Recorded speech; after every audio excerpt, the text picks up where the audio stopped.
元気フローへようこそ。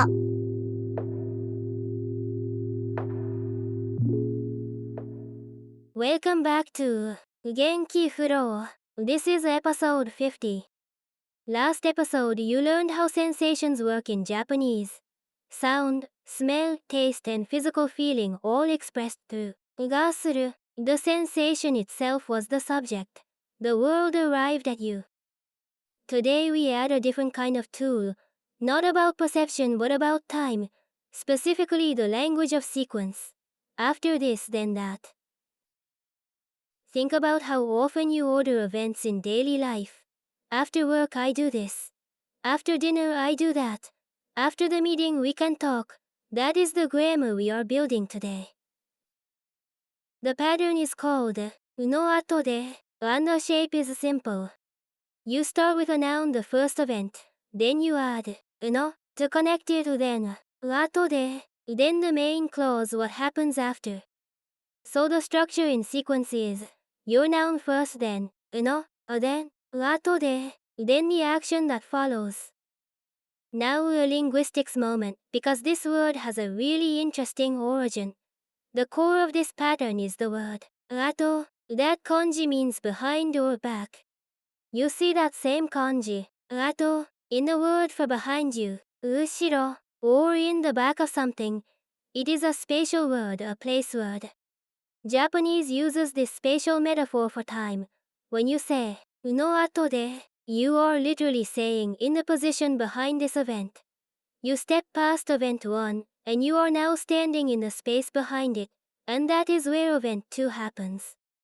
The particle で at the end of 後で is doing its location work. It marks where, or in this case when the action takes place. At that temporal position, it is the same で from episode 13, just applied to time instead of space.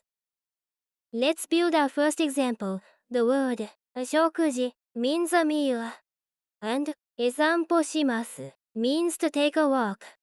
Put them together with の後で in the middle and you get 食事の後で散歩します. I take a walk after a meal. Let's hear you. 食事の後で散歩します。食事の後で散歩します. A meal then の後で then the walk. The sequence is clear and the sentence sounds completely natural. Second example, this one comes from the practice database. The word 晩ご飯 means dinner, and 皿を洗います means to wash dishes. So the full sentence is 晩ご飯の後で皿を洗います. I wash dishes after dinner. You. 晩ご飯の後で皿を洗います。晩ご飯の後で皿を洗います. Dinner then dishes.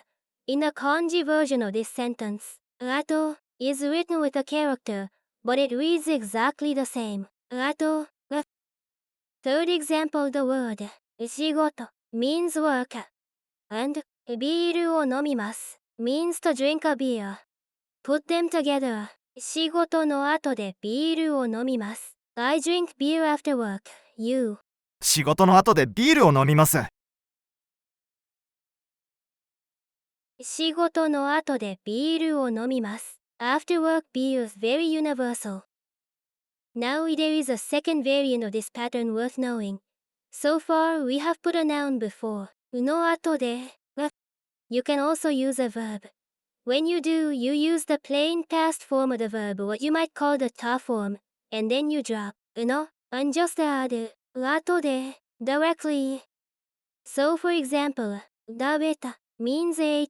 That is the plain past of the verb 食べる which means to eat. And the phrase 食べた後で means after eating. A common example is 食べた後で歯を磨く. I brush my teeth after eating. You. 食べた後で歯を磨く。食べた後で歯を磨く. After eating, brush teeth. Both variants give you the same meaning.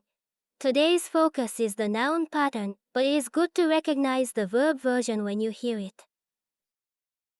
One quick contrast, because you learned から Back in episode 14, the particle for from, it is worth distinguishing.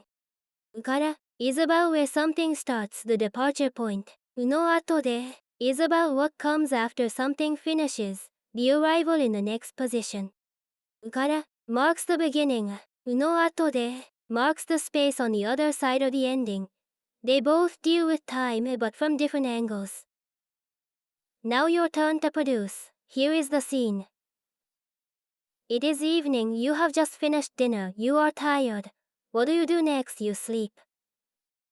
How do you say I sleep after dinner using the の後で pattern? The word 晩ご飯 is dinner and the word 寝ます means to sleep. Build a full sentence.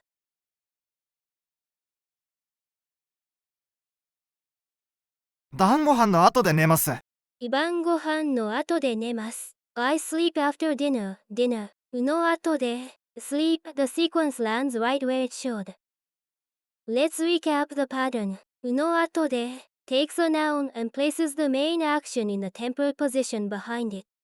The noun comes first, then の then 後で then your main clause, the kanji 後 is the spatial anchor behind in both space and time, and で marks the location where the action takes place. 3 examples from today. 食事のあとで散歩します。We'll walk after a meal. 晩ご飯の後で皿を洗います。Dishes after dinner. 仕事の後でビールを飲みます。Beer after work. Before we wrap up the moment. This is episode 50. If you are hearing this, you have stayed with 元気フロー for 50 episodes. That is not a small thing. That is real commitment to a genuinely difficult language. Think about what you know now. You have できます for ability. You have ましょう for invitations. The T form and its whole family of extensions, permission, ongoing action, going somewhere to do something, purpose. 過ぎる for excess, がする for sensation. And now の後で for sequence. All of that would have looked completely alien 50 episodes ago. Now it shows up in your head when you need it. That is the work paying off. 100 episodes, keep going. Next episode, a tiny word that does 3 different jobs. Listing things, doing things together, and expressing what happens naturally as a result. That word is the particle, the. Until then, keep practicing at jivix.com. See you on 元気フロー。頑張ってね。